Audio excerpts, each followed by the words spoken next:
The new annoying trend in Ireland, the new extreme political views that we're going to be noticing, they're going to become very loud, are going to be the animal rights extremists. Now, I have my own little farm, I like to treat my animals well, but animal rights activists are a pain in the hole. At the moment, there's a group called Anonymous for the Voiceless. They're on Grafton Street right now, blocking up the middle of the street. Fair enough, you don't like factory farming, but don't harass people for enjoying eggs or meat. When I told them I enjoy eggs and meat, they started giving me grief. And I'm like, bro, you're foreigners in masks on my street. Don't annoy me. I'm a cranky, bitter old man who doesn't like hippies. And I can tell you from visits, from buying and selling animals, I can tell you that it's no longer possible to buy cats and dogs in Dublin. Fair enough, we overproduce them. An overproduction of dogs and cats is a problem. But now this year, and this wasn't a problem last year, it's difficult to buy and sell small furry animals, which I want for my little farm. I would like them. Like, I use them. And there's also the temptation of regulating snakes as well, which is really annoying. They ban certain breeds of snakes, then they unban them, and then people don't know if they're going to ban them again. So there's like other breeds, because of a certain breeds of snakes, the king snakes were banned. Then the other breeds that are like king snakes, or that might get mistaken for king snakes, people stop breeding and selling them. People stop buying them as well. And I'm like, bro, like slowly through time, certain breeds of snakes are going to be wiped off this planet because their habitats aren't livable anymore. And the only way that those breeds of snakes, like say the snakes that I have, they would not survive in the wild.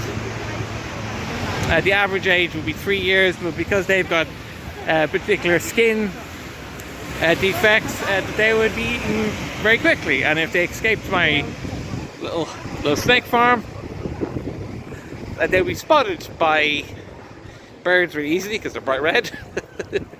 And they wouldn't be able to see the birds coming for them because they all have sight problems.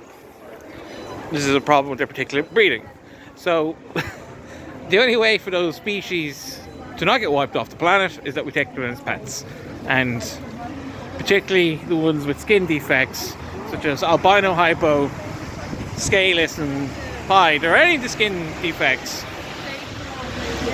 they won't exist in the wild, or they die really quickly.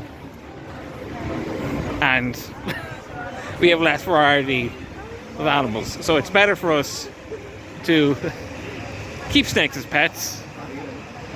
Otherwise they'll eventually die off. Like a perfect case of how captive reptile breeding has stopped the species from going extinct would be the New Caledonian crested geckos. New Caledonia wants its independence from France.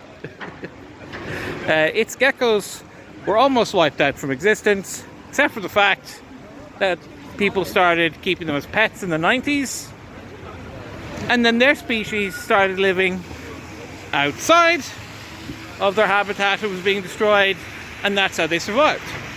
Just because people liked the colour and the shapes of the scales, and they wanted to keep them as pets. So it's materialistic, capitalistic, but like it's the only way that some species of animals are actually not going to get wiped out, is that we go, oh look, they're pretty and we're going to keep them. Like effectively, if you either have a gecko, a lizard, or a snake, it's basically a living handbag. We like them because because their skin looks nice, and we sort of want them to be a handbag. But instead of killing them and using their skin for a handbag, we keep them alive. So it's like a living handbag. So like, again, without having pets, without captive breeding reptiles, crested geckos would not exist anymore. Snakes we nearly wiped out. And tigers. I mean, we would have much less tigers in the world if it wasn't for the fact that most tigers are now privately owned.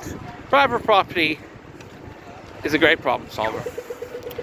Hooray for capitalism, hooray for freedom, oppose all political extremists, and these animal rights activists are just going to be a larger pain in the ass, and they almost always support Islamic terrorism. So, live free or die.